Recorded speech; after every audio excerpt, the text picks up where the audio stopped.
بسم اللہ الرحمن الرحیم۔ السلام علیکم۔ اسلام میں شوہر اور بیوی کے درمیان ازواجی تعلقات کو نہایت اہمیت دی گئی ہے، اور اس حوالے سے شوہر اور بیوی کو ایک دوسرے کے ساتھ حسن سلوک اور محبت سے پیش آنے کی تاکید کی گئی ہے۔ شادی کے بعد جو پہلی رات یعنی سہاگ رات ہوتی ہے، اسے ایک خاص روحانی اور جسمانی تعلق کے آغاز کے طور پر دیکھا جاتا ہے۔ اسلام میں سہاگ رات منانے کے طریقے کے بارے میں واضح رہنمائی موجود ہے تاکہ یہ وقت محبت، احترام اور سکون کا باعث بنے۔ سہاگ رات کی اہمیت۔ سہاگ رات ایک نئے تعلق کا آغاز ہے جس میں شوہر اور بیوی ایک دوسرے کے لیے مکمل طور پر حلال ہوتے ہیں۔ یہ رات نہ صرف جسمانی تعلقات کی ابتدا ہوتی ہے بلکہ ایک دوسرے کو سمجھنے، محبت پیدا کرنے اور زندگی کے نئے سفر کی بنیاد رکھنے کا بھی موقع ہے۔ نیت اور دعا۔ اسلام میں ہر کام کو اچھے طریقے سے اور نیک نیت کے ساتھ شروع کرنے کی تعلیم دی گئی ہے۔ سہاگ رات کو بھی نیت کے ساتھ شروع کیا جائے کہ یہ تعلق اللہ تعالیٰ کی رضا کے لیے ہے اور اس کے ذریعے پاکیزہ نسل کی پرورش مقصود ہے۔ سہاگ رات کے آغاز میں شوہر اور بیوی کو چاہیے کہ وہ دعا کریں۔ نبی کریم صلی اللہ علیہ وآلہ وسلم نے فرمایا ہے کہ شوہر کو اپنی بیوی کے قریب جانے سے پہلے دعا پڑھنی چاہیے۔ اللہ کے نام کے ساتھ، اے اللہ ہمیں شیطان سے بچا، اور جو اولاد تو ہمیں عطا کرے اسے بھی شیطان سے محفوظ رکھ۔ محبت اور احترام۔ اسلام میں شوہر اور بیوی کو ایک دوسرے کے ساتھ محبت اور احترام سے پیش آنے کی تلقین کی گئی ہے۔ شوہر کو چاہیے وہ اپنی بیوی سے نرمی اور محبت کے ساتھ پیش آئے تاکہ وہ گھبراہٹ یا جھجک محسوس نہ کرے۔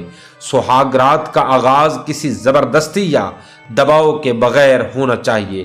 بیوی کو یہ وقت دینا چاہیے کہ وہ اپنے نئے ماحول اور رشتے کے لیے ذہنی طور پر تیار ہو۔ وضو اور نماز۔ سہاگ رات کو وضو کرنا اور 2 رکعت نماز نفل ادا کرنا بھی سنت ہے۔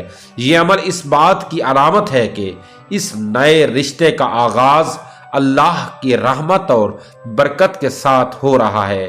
اس سے شوہر اور بیوی کے دل میں سکون اور اعتماد پیدا ہوتا ہے اور وہ ایک دوسرے کے قریب آتے ہیں۔ بات چیت اور اعتماد۔ سہاگ رات کو ایک دوسرے کے بارے میں جاننے کا بہترین موقع سمجھا جانا چاہیے۔ شوہر اور بیوی کو چاہیے کہ وہ ایک دوسرے سے اپنی توقعات اور جذبات کے بارے میں کھل کر بات کریں۔ اسلام میں شوہر اور بیوی کے درمیان اعتماد کو بہت اہمیت دی گئی ہے۔ یہ وقت دونوں کے درمیان اعتماد قائم کرنے کا موقع ہوتا ہے تاکہ ان کا تعلق مضبوط اور محبت بھرا ہو۔ جسمانی تعلقات۔ اسلام میں جسمانی تعلقات کو ایک فطری اور جائز عمل کے طور پر دیکھتا ہے جو شادی شدہ زندگی کا ایک اہم حصہ ہے۔ تاہم اس حوالے سے دونوں فریقین کو ایک دوسرے کے جذبات اور حالات کا خیال رکھنا ضروری ہے۔ سہاگ رات کو جسمانی تعلقات کا آغاز کرتے وقت شوہر کو نرمی اور صبر کا مظاہرہ کرنا چاہیے۔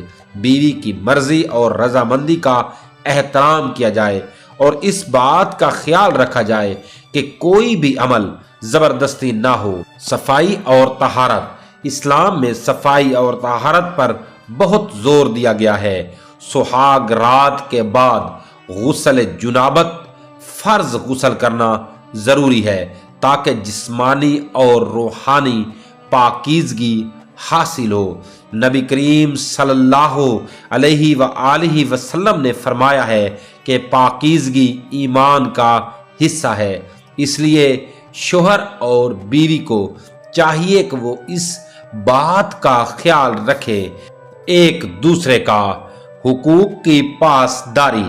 اسلام میں شوہر اور بیوی دونوں کے حقوق کی وضاحت کی گئی ہے۔ شوہر کو چاہیے کہ وہ اپنی بیوی کے جذبات، راحت اور عزت کا خیال رکھے، جبکہ بیوی کو بھی شوہر کے ساتھ محبت اور تعاون کا رویہ اختیار کرنا چاہیے۔ سہاگ رات کو ایک دوسرے کی شخصیت اور جذبات کو سمجھنے کا موقع دیا جائے تاکہ یہ تعلق مضبوط اور دیر پا ہو۔ احتیاطی تدابیر: نمبر 1، جلد بازی نہ کریں۔ شوہر کو چاہیے کہ وہ جلد بازی نہ کرے اور بیوی کو آرام دہ ماحول فراہم کریں۔ نمبر 2، محبت اور نرمی کا مظاہرہ۔ سہاگ رات کو نرمی اور محبت سے پیش آنا چاہیے۔ نمبر 3، ذاتی معاملات کو راز میں رکھیں۔ اسلام میں شوہر اور بیوی کے درمیان ہونے والے تعلقات کو دوسروں کے سامنے بیان کرنے سے منع کیا گیا ہے۔ سہاگ رات اسلامی تعلیمات کے مطابق محبت، احترام اور سکون کے ساتھ منائی جانی چاہیے۔ یہ رات صرف جسمانی تعلقات کے لیے مخصوص نہیں، بلکہ اس کا مقصد ایک دوسرے کو سمجھنا، محبت پیدا کرنا اور ایک مضبوط بنیاد پر زندگی کے سفر کا آغاز کرنا ہے۔ اسلام شوہر اور بیوی کو ایک دوسرے کے جذبات، حقوق اور راحت کا خیال رکھنے کی تاکید کرتا ہے تاکہ ان کا تعلق خوشگوار اور بابرکت ہو۔